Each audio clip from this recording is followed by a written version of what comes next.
అందరికీ నమస్కారం. Welcome to Magna TV. మనిషి చనిపోయిన తర్వాత, మరణించిన తర్వాత ఆత్మ అనేది ఎక్కడికి వెళ్తుంది? అసలు మన ఆత్మ ఎలా ఘోషిస్తుంది? పాప పుణ్యాలు, పుణ్య పాపాల్ని ఆ పైన ఆ నరకంలో ఎలా ఉండబోతుంది? సో ఈ అంశం గురించి వివరించడానికి ఈరోజు మనతో పాటు ఉన్నారు ప్రముఖ ఆధ్యాత్మికవేత్త, doctor and professor Mullapudi Satyanarayana Murthy garu ఉన్నారు. మాట్లాడి తెలుసుకుందాం. గురుగారు నమస్తే. నమస్కారం మానుష. ఎలా ఉన్నారు సార్? బాగున్నాను మానుష. మనిషి చనిపోయిన తర్వాత మన ఆత్మ ఏమవుతుంది? మరణం తర్వాత ఎలా ఉండబోతుంది? ఒకసారి మీ మాటలో తెలియాలి. బతికున్నాడు ఆత్మే జనాలకు తెలియట్లేదు. మీకు చచ్చిపోయిన తర్వాత ఆత్మ గురించి చెప్తే వింటారా? ఫస్ట్ మనిషికి ఆత్మ ఎక్కడ ఉంది అన్నది ఇంతమంది జనాలు బతికేస్తున్నారు కదా, అందరికి ఆత్మ ఉంది ఆత్మ ఉంది ఆత్మ ఉందని తెలుసు. ఆ ఆత్మ ఎక్కడుందిరా నాయన అంటే వేదాలలో ఏం చెప్తుంది? మా గురువు గారు సుందర చైతన్య స్వాముల వారు, మేము చిన్నప్పుడు ఆయన క్లాసులకు ఆయన ఉపన్యాసాలకి టీచింగ్కి వెళ్ళాలి కదా, మా మాస్టర్ కదా ఆయన, వెళ్తే ఆత్మ హృదయ కోరంలో ఉంటుంది అంటాడు. అంటే హృదయంలో ఉంటుంది ఆత్మ. ఓకే, బాగుంది. నెక్స్ట్, ఎలా ఉంటుంది గురుగారు అంటే నీ బొటన వేలంత సైజులో ఉంటుంది అన్నాడు. అంటే మనిషి పెద్ద బాడీ, మనం ఓకే మనిషి పెద్ద బాడీ కాబట్టి పెద్ద బాడీకి చిటికినేలు ఉంది కాబట్టి ఇది సరిపోయింది ఆత్మ. మరి చీమ ఉంది, చీమకి ఎంత సైజు ఉంటుంది? చీమ ఉండేదే ఎంత? అప్పుడు మేము అడిగాం, గురుగారు మరి స్వామీజీ మరి చీమన్నారు కదా, చీమంతలో ఆత్మ ఉంటే, ఇది ఉపనిషత్తుల్లో చెప్పారు ఆయన, సరదాగా చెప్పింది కాదు, వేదాల సారం ఉపనిషత్తు. దాని బొటన వేలు అంత సైజు ఉంటుందంటే చీమ. అప్పుడు మా గురుగారు ఏం చెప్పారు? ఆయన మహాజ్ఞాని, మా సుందర చైతన్య స్వాములు వారు. చీమ బొటన వేలంతా, చీమ ఎంత సైజు ఉందనుకో, చీమ బొటన వేలు ఇంకా చిన్నది కదా, ఏ జీవి అక్క ఇది. అప్పుడు నేను అడిగా, గురుగారు పాము ఉందండి పాకేది, దానికి అసలు బొటన వేలు ఉండవు, అప్పుడు ఎలా? పాము ఉంది, బొటన వేలు లేదు గురుగారు అంటే గురుగారు చెప్పారు. అంటే ఉపనిషత్తుల సారం అలా చెప్పబట్టి మాకు తెలిసింది, లేకపోతే మేము ఎలా చెప్తామమ్మా? ఇప్పుడు మా గురువుల భిక్ష, ఆయన సుందర చైతన్య స్వాముల వారి భిక్ష. అప్పుడు శరీరంలో అణువణువులోనే ఉంటుంది అని అలా ఉపనిషత్తులు చెప్పింది చెప్పారు. కాబట్టి ఇప్పుడు మనం ప్రజలకు తెలియాల్సింది ఏంటంటే, ఆత్మ బ్రహ్మకుమారి సంస్థ వాళ్ళు, వాళ్ళ ఆత్మ ఏమో ఎక్కడ ఉందంటారు? ఆజ్ఞాచక్రంలో. ఒక్కొక్కళ్ళు ఒక్కొక్క స్థానం చెప్తున్నారు. కాబట్టి ఎక్కడ ఉంటుంది ఆత్మ? అదే కదా. ఇప్పుడు ఎవరే డాక్టర్, ప్రతి సెల్లోనూ ఉంటుంది, ప్రతి సెల్ పుడుతుంది చస్తుంది. అట్లా ఉపనిషత్తులను మనం బాగా జాగ్రత్తగా వస్తే జీవత్వం ఎక్కడుందో అదే ఆత్మ. బ్లడ్ లో జీవత్వం, బ్లడ్ మనం సెల్సే కదా చూసేది.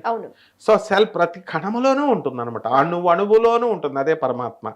ఆత్మ నేనై ఉన్నాను అన్నాడు, పరమాత్మ నేనై ఉన్నాను, ఆత్మే పరమాత్మ, అద్వైతం శంకరాచార్యులు వారు చెప్పింది. కాబట్టి అణువణువులో ఉంది, బాగుంది, ఓకే. తర్వాత ఇది చచ్చిపోయామండి, చచ్చిపోతే మన పరిస్థితి ఏంటి? ఆత్మ అంటే ఎక్కడికి వెళుతుంది? ఆ శరీరం నుంచి బయటకు వచ్చేస్తుంది. మనం ఫారెన్ లో మన వాళ్ళంతా రీసెర్చ్లు కదా, అద్దాలు పెట్టేసి ఇంకా చచ్చిపోయేవాడిని, ఇంకో 2 minutes లో చచ్చిపోయినా పెట్లో పెట్టారు, 5 minutes లో. ఆడ ఆత్మ పెడితే టపీమని అద్దం పేలిందని చాలా వీడియోస్ ఉన్నాయి. చిన్నప్పుడు మేము పత్రికల్లో కూడా చదివేవాళ్ళం. కాబట్టి మొత్తం మీద ఆత్మ ఉంది. సైంటిఫిక్ గా ప్రూవ్ చేయాలి అంటే కళ్ళకు కనబడాలంటే కుదరదు. ఎందుకంటే ఇప్పుడు గాలి ఉంది, గాలి తగులుతుంది మన బాడీకి, కానీ మనం ఎక్స్పీరియన్స్ చేస్తాం. ఫ్యాన్ వేసుకొని చల్లగా ఉంది, ఏసీ వేసుకొని చల్లగా ఉంది, కానీ గాలిని చూపించరా మొగుడా అంటే ఎవరు చూపిస్తాం? అంటే there are certain things which can be perceived, which can be experienced only. ప్రతిదానికి కంటితో చూపించడానికి సైంటిఫిక్ ప్రూఫ్స్ అనడానికి ఏముండవు. ఆత్మే మెయిన్ అన్నిటికి. సో ఈ ఆత్మ ఏమవుతుంది? చచ్చిపోయే ముందు సంకేతాలు ఇస్తా ఉంటది మనకి. ఎలాగా? వాడికి 2 నెలల ముందు నుంచే తెలిసిపోద్ది చచ్చిపోయేవాడు. 3 months ముందే ఇంకా నేను వెళ్ళిపోతాను అని అర్థమయ్యి పిల్లలకి జాగ్రత్తలు చెప్తా ఉంటాడు. ముఖ్యంగా వైఫ్కి అస్తమాను ఫోన్ చేస్తూ ఉంటాడు. చూడు, నువ్వు చాలా మంది వైఫ్, ఒకడు ఉండేవాడు శ్రీధర్ అని, ఒకడు ఉండేవాడు మాధవి అని, ఆవిడ ఇప్పుడు ఒక రియల్ ఎస్టేట్ బిజినెస్ చేస్తున్నాడు. ఇలా మనం వెళుతుంటే 10 నిమిషాలకు ఒకసారి, 5 నిమిషాలకు ఒకసారి ఫోన్ వచ్చేది. ఏంట్రా బాబు మీ ఆవిడ ఇన్నిసార్లు చేస్తాను? చాలా మంది ఉన్నారు. వీళ్ళందరినీ యాక్టింగ్ బ్యాచ్ అంటారు. అంటే ఓవర్ ప్రేమ ఉన్నట్టుగా అనమాట. ఇదంతా acting batch. Too much is too bad అన్నాం కదా. పోనీ వాళ్ళు ఏదో అవసరాలకు చేసుకుంటున్నారు, కానీ చాలా మంది యాక్టింగ్ బ్యాచ్లు ఉంటారు. ఫోన్లు అస్తమానం చేయడం అట్లాగా. మనము దానివల్ల ఏమవుతుందంటే ఈ ఆత్మ ఎక్కువ ప్రేమ ఎవరైతే చూపిస్తారో వాళ్ళు పైకి వెళ్ళిపోతారు. అంటే ముందు అందుకే శ్రీకృష్ణ పరమాత్మ ఎప్పుడు కూడా భార్య పిల్లల్ని ఎంతవరకు ప్రేమించాలో అంతవరకు ప్రేమించాలి, అంతవరకే ఉండాలి. అటాచ్మెంట్స్ ఎవరితో పెట్టుకోవాలా? కృష్ణుడితో పెట్టుకోవాలా. ఈ మనుషులతో ఏంటి ట్రైన్ ప్రయాణం లాంటిది, ఈ రోజు కలుస్తాం, ఈ రోజు పోతాం, రేపు పోతాం, విడిపోతాం, ట్రైన్ డెస్టినేషన్ రాగానే. సో లిమిటెడ్ పీరియడ్ ఉంటుంది, బట్ కృష్ణుడితో పర్మనెంట్ ఉంటుంది. కాబట్టి శకునాలు వచ్చేస్తాయి మనకి. గబ్బిళం అస్తమానం ఇంట్లోకి వస్తుంది అనుకో, చావు దగ్గరికి వచ్చినట్టు లెక్క. నల్ల గుడ్ల గోప మనకి అస్తమానం కనబడుతుంది అనుకో, చావు దగ్గరికి వచ్చినట్టు లెక్క. తర్వాత మనకి రిపీటెడ్ గా మన పితృదేవతలు కనబడుతుంది, అది కూడా రారా బాబు రా, కమాన్ కమాన్ అని సౌండ్లు కూడా వినబడతాయి చాలా మందికి. సో ఈ రకంగా చాలా సిగ్నల్స్ ఉన్నాయి. అయితే ముఖ్యంగా ఇక్కడ టాపిక్ ఏంటి? ఆత్మ ఎక్కడికి వెళుతుంది, ఎక్కడికి వెళుతుంది? నరకలోకంకి వెళుతుంది అని గరుడ పురాణం చెప్తుంది. అసలు నరకం ఎక్కడుంది అంటాడు గోగినేని బాబు, మా మిత్రుడు. కాబట్టి ఈ ఆత్మ అనేటటువంటిది యమదూతలు కనబడ్డాయని చాలా మంది అంటారు. చనిపోయిన వాళ్ళు యమదూతలు తీసుకెళ్లి యమలోకంకి తీసుకెళ్లి మళ్ళీ కిందకు వదిలేశారని చెప్పిన వాళ్ళు కూడా నేను విన్నాను. రైల్వేలో మా ఫాదర్ తో పాటు పనిచేసిన ఆవిడ చచ్చిపోయిందంట. చచ్చిపోయి వేరే వాళ్ళని తీసుకెళ్ళిపోయి బాబు నిన్ను తీసుకెళ్ళామని చెప్పేసి యమదూతలు మళ్ళీ బ్యాక్ పంపించేశారంట యముడు. అది కూడా చెప్తారు, ఆవిడ చెప్పింది. సో కాబట్టి ఇవన్నీ కూడా నిదర్శనాలు ఉన్నాయమ్మా. అందుకని ఆత్మ ఏమవుద్దంటే ఇప్పుడు మంచి బలము, మంచి డబ్బు, మంచి అందము, మంచి భార్య, మంచి పిల్లలు, మంచి ధనము, మంచి ఇల్లు ఇస్తే అన్ని మంచిగా ఉన్నప్పుడు ఎవడైతే పేద ప్రజలకు సేవ చేయడం, దానం చేయడం, కేవలం స్వార్థంగా మానవుడు బతుకుతాడో వాడే దుష్టుడు. అవతల వాళ్ళ కబ్జాలు చేసేసి, అవతల వాళ్ళ భార్యలను దొబ్బేసి, అవతల వాళ్ళ స్థలాలను దొబ్బేసి పిచ్చి పిచ్చి అన్నీ చేస్తారు కదా, వీడే పాపి. ఆ పాపుల్ని అందరినీ ఆత్మని ఏం చేస్తాడంటే యముడు వస్తాడు, యమభటులు వస్తారు, యమ పాశంతో పండిస్తుంది. హీ విల్ బి ఎన్ఫోర్స్డ్ అంటే మన ఇష్టం కాదు, బలవంతం. ఇప్పుడు మన ఇష్టం వచ్చినట్టు ఇల్లు మనం కట్టుకుంటున్నాం అనుకో, మున్సిపాలిటీ వచ్చి ఎన్ఫోర్స్మెంట్ సెల్ అని ఉంటుంది మున్సిపాలిటీలో, వాళ్ళు వచ్చి సామాను కట్టే సామాన్ అంతా పట్టుకుపోతారు. అలాగే నీ ఇష్టం వచ్చినంత డబ్బు మనీ లాండరింగ్ చేసాం అనుకో, ఎన్ఫోర్స్మెంట్ డిపార్ట్మెంట్ ఈడీ ఢిల్లీలో ఉంది, వాళ్ళు వస్తారు. మనం పెద్ద పెద్ద రాజకీయ నాయకులను ఎంతమందిని తీసుకెళ్ళలేదు అంటే మనతో సంబంధం లేకుండా మన మీద యాక్షన్ తీసుకుంటారు. అలా మనతో సంబంధం లేకుండా ఈ మన ఆత్మని యమభటులు తీసుకుపోతారు. దాన్ని పాశమే అంటారు, యమపాశం అంటారు. అది వేసేస్తాడు, వేసేసి వైతరణి నది దగ్గరికి తీసుకుపోతాడు. దాని గుండా వైతరణి నది ఎక్కడుందండి అంటే రోల్ మోడల్ గా చూపిస్తాం. ఎక్కడ? ఒరిస్సా దగ్గర, జార్జిపూర్ దగ్గర, గిరిజా అమ్మవారి దగ్గర వైతరణి నది ప్రవహిస్తుంది. అది రోల్ మోడల్. అరే పిచ్చోడా, ఒకటి ఉందిరా నీకు, టెక్నికల్ గా చూపిస్తున్నాను. భూమి మీద వైతరణి నది ఉంది, నీకు కనబడినటువంటి వైతరణి నది ఇంకోటి ఉంది. ఉదాహరణకి కాశీ ఉంది. కాశీ మనందరం అబ్బా శివుడు అంత ఈజీ అమ్మా, కాశీ అబ్బా కాశీ శివుడు ఉంటాడు, విశాలాక్షి తల్లి ఉంటుంది అని గబగబా వెళ్ళిపోతాం, అందరం దర్శనాలు చేసుకుంటాం. అంతర్భాగంలో ఉంటుంది ఇంకొక కాశీ. శివుడికి రెండవ భార్య పేరు కాశీ. ఆయనకు చాలా ఇష్టం. అక్కడ సిద్ధులు, మహాత్ములు, ఋషులు, దేవతలు అందరూ డైలీ వస్తారు. అక్కడ మనం రోజు వెళ్తాం, మనకు కనబడరు. దీనికి ఉదాహరణగా వినాయకుడు, కుమారస్వామి వాళ్ళు వెళ్ళినప్పుడు ఒక ఆత్మ ఉద్ధరించడానికి వినాయకుడిని నమ్ముకొని ఉన్న భక్తుడు వాళ్ళ తండ్రి చచ్చిపోతే ఆ ఆత్మను కూడా ప్రేతాత్మ అయినప్పుడు కూడా దాన్ని వారాహి అమ్మవారు అడ్డొస్తుంది. మళ్ళీ ఇంకోటి కాలభైరవుడు, ఆయన ఆ క్షేత్రపాలకుడు, వీళ్ళిద్దరు అడ్డొస్తే వాళ్ళందరినీ కన్విన్స్ చేసి వినాయకుడి కాశీ లోపలికి తీసుకెళ్లి మోక్షం ఇప్పిస్తాడు. అంటే వినాయకుడికి కనబడతారు, సుబ్రహ్మణ్యేశ్వర స్వామి కనబడతారు. మనలాంటి పాపాత్మలకి మానవులకి కనబడదు. కాశీ మహారాజ్యం లోపల ఉన్న రెండో పట్టణం. అలాగే ఈ వైతరణి నది మనలాంటి పాపాత్మలకు కనబడదు, అది చచ్చిపోయిన తర్వాత కనబడుతుంది. ఎలా? శ్రీకృష్ణ పరమాత్మ దివ్య దృష్టి ఇచ్చాడు కదా, అక్కడ వాళ్ళతోనే తిరుగుతున్నాడు. తిరుగుతూ ఆ దుర్యోధనుడు ఏమనుకున్నాడే, మన మామూలు పశువులను కాస్తాడైనా మన కృష్ణుడు అమాయకుడు అనుకుని కట్టేయమంటాడు. తాళతో కట్టేస్తారు. ఏంట్రా ఏమనుకుంటున్నారా నన్ను అని ఆయన విశ్వరూపం ఎత్తాడు, డివైన్ విజన్ ఇచ్చాడు, అక్కడ దివ్య దృష్టి ప్రసాదిచ్చాడు భీష్ముడికి, అర్జునుడికి, వాళ్ళందరికీ. మరి అలాగే ఇక్కడ కూడా మనిషి మరణించిన తర్వాత మనకి దివ్య దృష్టి ఇవ్వబడుతుంది. అప్పుడు మాత్రమే వైతరణి నదిని చూస్తాం. మనం చచ్చిపోయిన తర్వాత ఏమండి మనం చచ్చిపోయాం కదండి, ఇంకెందుకండి బాడీ ఉండదు కదండి, మనకి చేపలు వేపేయడం, నూనెలో వేపేయడం, గరుడ పురాణం ఎలా ఎలా వేపేస్తారని అంటారు. ఆ మాయకుడు ఏం కాదు, యముడు అక్కడ సమవర్తి అంటారు ఆయన్ని.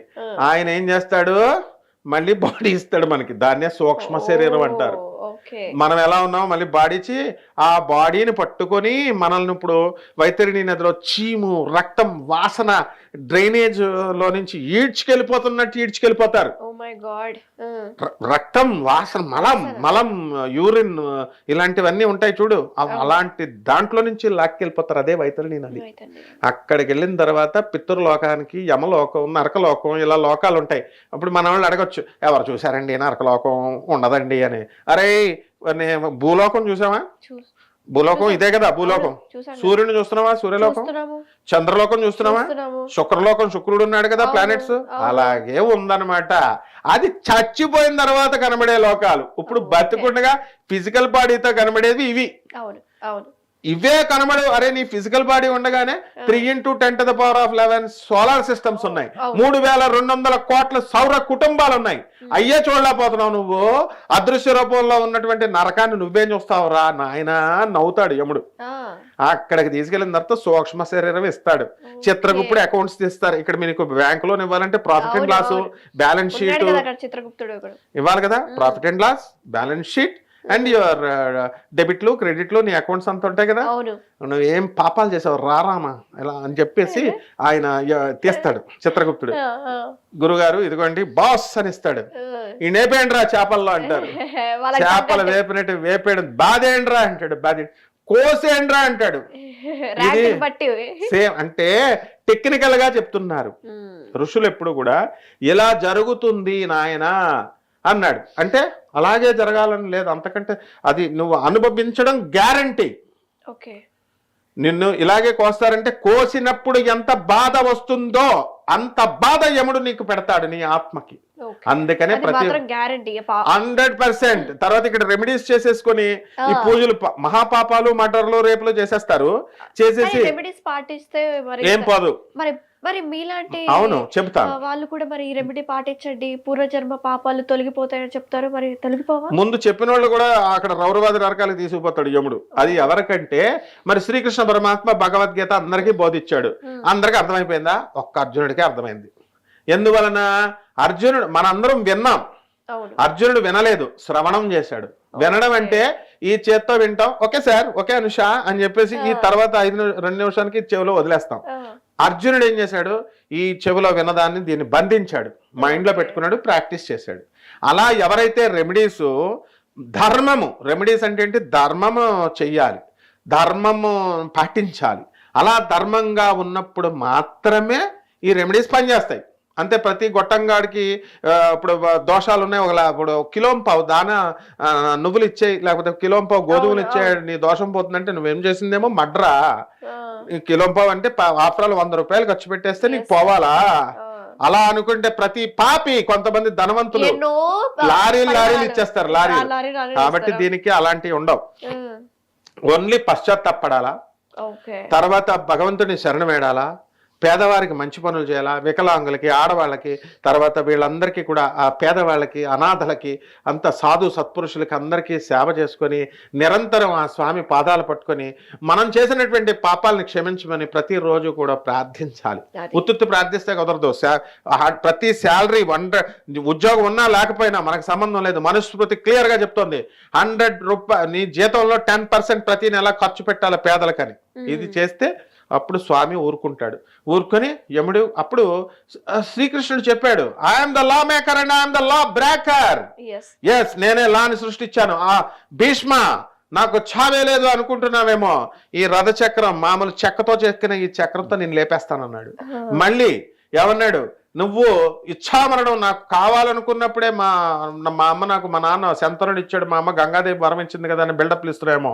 I'm the law breaker, I'm the law maker, I can break the law. నీకు ఇచ్చిన వరాన్ని క్యాన్సిల్ చేసేస్తాను, నిన్ను చంపేస్తాను అంటాడు. అమ్మ బాబోయ్ అనుకుని అప్పటికి బుద్ధి రాలేదు భీష్ముడికి. బాణం వేసేస్తాడు కృష్ణుడి మీద.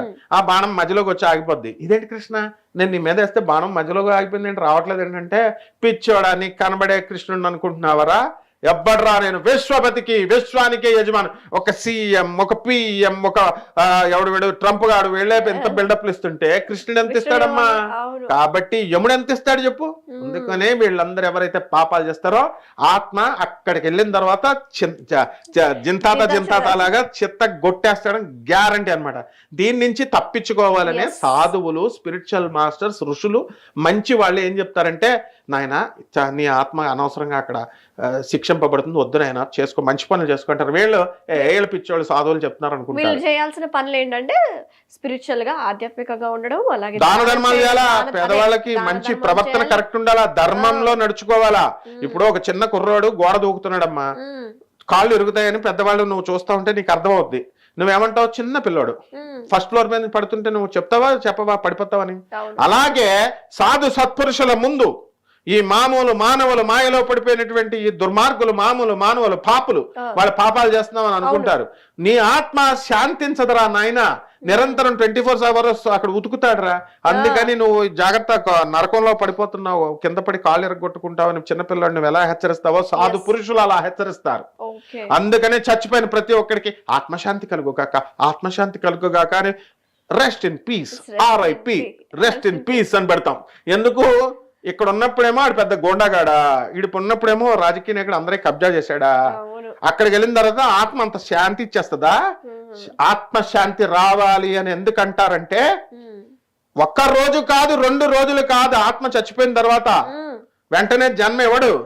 ఎక్కడికక్కడ తోళ్లు తీసేసి, ఎముకలు విరగొట్టేసి, ఫ్రై చేసేసి చెట్టుకి పుట్టకి ఎలాడతాడు దెయ్యాలి. మళ్ళీ నెక్స్ట్ జన్మకి ఆయన డెసిషన్ ఇచ్చి నీకు బాడీ అంత ఈజీగా ఇవ్వడు. He will decide, body decide decision. అక్కడ GMA అని ఉంటుంది, గాడ్ మానిటరింగ్ ఏజెన్సీ అని ఉంటుంది. మానిటరింగ్ ఏజెన్సీ నేనే స్థాపించాను సంస్థను కూడా, గాడ్ మానిటరింగ్ ఏజెన్సీ. దానికి నేను రుజువులతో కూడా చెప్తాను. ఇప్పుడు దత్తాత్రేయుడి కోసం నామధారకుడు తెగ పూజలు చేస్తా ఉంటాడు. అంతా నామధారకుడు అంటే భక్తుడు. రాకపోతే ఏమంటాడు? ఏ Dattatreya, I will report to ఋషులు, సన్యాసులు ఆన్ యు. అలా ప్రజలకు అర్థమయ్యేలాగా మీరు అది. అందుకని నువ్వు కనుక నాకు చేయకపోతే, దర్శనం ఇవ్వకపోతే నేను సాధు సత్పురుషులు, సప్త ఋషులు కంప్లైంట్ చేస్తాను. This is called God monitoring agency. So అది డిసైడ్ చేసి వీళ్ళకి ఒక జన్మని ఎప్పుడుకో ఇవ్వాలని డిసైడ్ చేస్తారు. అప్పుడు దాకా నో ప్లేస్ ఇన్ భూమి, నో ప్లేస్ ఇన్ నరకం, నో ప్లేస్ ఇన్ స్వర్గం. ఎందుకంటే ఆక్యుపైడ్, ఆల్ లాడ్జెస్ కంప్లీటెడ్. ఇప్పుడు మామూలు లాడ్జ్లే హౌస్ఫుల్ అని పెడుతున్నారు కదా, అలాగా నో రూమ్స్ అని పెడుతున్నారు కదా, అలా ఉండదు. అప్పుడు ఏం చేయాలంటే, ఈ పాపాలు చేసిన వాళ్ళు సాధువులు చెప్పినప్పుడు వినకుండా, చిన్నప్పుడు తల్లిదండ్రులు చెప్పినా వినకుండా, మాస్టర్లు పాఠాలు చెప్పినా వినకుండా, అధర్మం అధర్మం అధర్మం అని వీళ్ళంతా ఎవరైతే పాపాలు చేశారో అటువంటి వాళ్ళకు ఉంటదమ్మా చెట్టుకి పుట్టకి పట్టుకుని దెయ్యాలి వేలాడాలి. ఆ తర్వాత మళ్ళీ గాడ్ నిన్ను వీడని నేడని నేను అని వాడాలి. ఆ తర్వాత అప్పుడు లాస్ట్ కి అన్ని అయిపోయిన తర్వాత ఒక బస్తా పాపాలు చేసావురా, ఈ బస్తాన్ని కడుక్కొని నీకు బాడీ ఇస్తున్నాను, మళ్ళీ అడుక్కుంటాం మనం దేవుణ్ణి. అది జగద్గురు ఆదిశంకరుడు చెప్పాడు, నేను చెప్పింది. పొట్టలో ఈ మలం అనేటటువంటి ఈ తల్లి కడుపులో లెట్రిన్ అదే. ఈ వాసన నేను భరించలేకపోతున్నాను, మల విసర్జన అక్కడే చేస్తున్నాం, తింటాం అక్కడే తింటున్నాం. సో అండమాన్ జైల్లో ఒక పెట్లో ఇంతకుముందు వేసేసేవారు ఈ యొక్క వీళ్ళని వేసేసి అక్కడే తినాలి వాళ్ళు, అక్కడే లెట్రిన్ యూరిన్ అన్ని చేయాలి. సో అయ్యా నన్ను వదిలేసాయి శంకరాచార్య, వేడుకుంటాం దేవుణ్ణి. పోన్లే అని జాలి పడితే బయటకు వచ్చి మళ్ళీ చిన్నప్పుడేమో ఆటలు, ఆ మధ్యలో అమ్మాయిలు, వార్ధక్యంలో పిల్లలు, నా పెళ్ళాము అని చెప్పి వార్ధక్యంలో ఆశలు దురాశలు పెట్టి మళ్ళీ చేస్తాం, మళ్ళీ సేమ్ స్టోరీ. కాబట్టి దీనికి బ్రేక్ పెట్టుకోమని చెప్పి జగద్గురు ఆదిశంకరాచార్యులు వారు చెప్పారు. కాబట్టి ఆత్మశాంతి రావాలంటే కేవలం మోక్షం, కేవలం జగద్గురువుల సాధన, సాధూనాం దర్శనం పుణ్యం, స్పర్శనం పాపనాశనం, భాషణం కోటి తీర్థం, వందనం మోక్షదాయకం. అది చెప్పారు ఆయన. ఏమన్నారు? ఈ నీ సాధు స్వభావం చేసుకో. భక్తులు సాధు అంటే ఎక్కడో ఏరుకోవడం కాదు, మళ్ళీ అఘోరి అని ఎక్కడికి వెళ్ళడం కాదు. సాధు మనస్తత్వం, మంచి మనస్తత్వం ఉన్నవాళ్ళు, మన చుట్టూ ఉన్నటువంటి సాధువులు మంచి మనస్తత్వంతో ఉన్నవాళ్ళు, వాళ్ళ యొక్క దర్శనం చేసుకో, వాళ్ళతో మాట్లాడు, మంచి చెడు నేర్చుకో, వాళ్ళతో ఏం చేయాలి, నువ్వు వందనం నమస్కారం చేసుకో, వాళ్ళ ఆశీర్వాదం తీసుకో, నీకు మోక్షం ఆటోమేటిక్ వస్తుంది, నీ ఆత్మ ఉద్ధరించబడుతుంది అన్నాడు. ఇంకొకటి కూడా ఉంది ఇక్కడ. అబ్బాయి నేను ఫస్ట్ క్లాస్ లోనే ఉంటాను, నేను సిలబస్ పెద్దది, సెకండ్ క్లాస్కి నేను వెళ్ళను అంటే కుదరదు. కృష్ణుడు తన్నేసి స్కూల్ వాళ్ళు ఎలాగైతే ప్రమోషన్ చేస్తారో, నేను ఇక్కడ పాపాలు చేసుకుంటే ఇక్కడ భూమి మీదే ఉంటానండి, నాకు వద్దండి, నాకు స్వర్గం, నాకు ప్రమోషన్ వద్దండి అంటే కృష్ణుడు తంతాడు, తోలు తీసేసి you will be promoted, compulsory promotion లాగా. ఇప్పుడు కొన్ని పాపాలు కొన్ని పుణ్యాలు చేస్తుంటారు కొంతమంది, మరి వాళ్ళ పరిస్థితి ఏంటి? అదే చెప్తున్నాను. ఒక బస్తా పాపాలు ఇచ్చి పంపాడు కదా కృష్ణుడు, పంపి అరే బాబు ఈ బస్తా ఖాళీ చేసుకురా అంటే మనం ఏం చేస్తాం, మళ్ళీ 10 బస్తాల పాపాలు చేసి వస్తాం మళ్ళీ నెక్స్ట్ జన్మకి. ఇది ఖాళీ చేసుకోవాలి, కడుక్కోవాలి కర్మల్ని. తర్వాత ఇప్పుడు నువ్వు అడిగినట్టుగా కొంతమంది తెలుసో చేస్తాం, దాన్ని తెలియకుండా చేసిన పాపాలని ఆయన నల్లిఫై చేస్తాడు. తెలిసి చేసినటువంటి పాపం punishment. Newton's third law, to every action there is an equal and opposite reaction. ప్రతి చర్యకి ప్రతిచర్య ఉంటుంది. నువ్వు కావాలని చేసావు, అనుభవించు. నిప్పులో చెయ్యట్టావు, కాల్దా? నీళ్ళల్లో ఠండా వాటర్ లో పెడితే చలికాలంలో అది బిగుసిపోతాయి నీళ్ళు. తెలిసి చేసిన పాపాలు ఒకరికి అన్యాయం కావచ్చు, ఒక దొంగతనం కావచ్చు, లేకపోతే ఒకరిని హర్ట్ చేయడం కావచ్చు, ఇవన్నీ పాపాల కిందకే వస్తాయి. అన్ని గ్యారంటీ. తెలిసి అందుకే కదమ్మా భీష్ముణ్ణి, కృపాచార్యుణ్ణి, ద్రోణాచార్యుడు, అశ్వత్థామ, కర్ణుడు వీళ్ళంతా మంచోళ్లే, కానీ ఎందుకు లేపాడేశాడు అందరినీ? అశ్వత్థామని ఎందుకు శిక్షించి వదిలేశాడు? చిరంజీవి పో ఏడు, నువ్వు చావు కోసం వచ్చేదాకా అని. అంటే దేర్ ఇస్ ఎ లా ఉందమ్మా మనకి. వాళ్ళేం పాపాత్ములు కాదు, వాళ్ళు ధర్మాలయం చేశారు, మంచోళ్లే. అంటే లా బ్రేక్ చేశారు వాళ్ళు, ధర్మం వైపు రాలేదు. కాబట్టి ధర్మం వైపే ఉండాలి. నీ ఇష్టం వచ్చినట్టు ఎవరు పడితే వాళ్ళు ధర్మం ఇది ధర్మం అని మార్చేస్తారు. మార్చేసి వాళ్ళ నోరు ఇచ్చాడు కదా దేవుడు అని చెప్పి అధర్మాన్ని ధర్మంగా టాకింగ్ పవర్ తో చూపించే వాళ్ళని ఏం చేస్తాడు తెలుసా? దేవుడు చచ్చిపోయే ముందు పెరాలసిస్ ఇచ్చేస్తాడు, వీళ్ళ నోరు రాకుండా పడగొట్టేస్తాడు. నీ నోరు ఎందుకు ఇచ్చాడు? శ్రీనాథునర్చించు జిహ్వ, శ్రీనాథున కీర్తించు జిహ్వ, శ్రీనాథు నర్చించు కర్మలు. ఆయన కోసం ఇచ్చాడు చేతులు, ఆయన కీర్తించమని, మంచి పనులు చేయమని. శ్రీనాథుడు అంటే ఎవరు? కృష్ణుడు కాదు, దేవుడు కాదు, ధర్మాన్ని చేయడం కోసం నీకు చేతులు ఇచ్చాడు. ఇదం శరీరం కలు ధర్మ సాధనం. ఈ శరీరం ఎందుకు ఇచ్చామో? ధర్మం చేయడానికి. ధర్మమే దేవుడు. కాబట్టి ఆత్మ ఇలాగ అయిపోద్దమ్మా. అందుకని మనము చక్కగా మనం ధర్మం చేసుకుంటే, మా గురువు గారు అయినటువంటి శృంగేరి పీఠాధిపతులు భారతీ తీర్థస్వాముల వారు 36వ జగద్గురు శంకరాచార్య మాకు ఇదే చెప్పారు. చిన్నప్పటి నుంచి ధర్మం ధర్మం ధర్మం ఆయన అదొకటే చెప్తారు. ఆయన చెప్పిన ధర్మం ప్రకారం అందరూ ఏ సాధువులైనా అదే చెప్తారు, సాధు పురుషులు. ధర్మాన్ని బట్టి చేసుకుంటే మనకి ఈ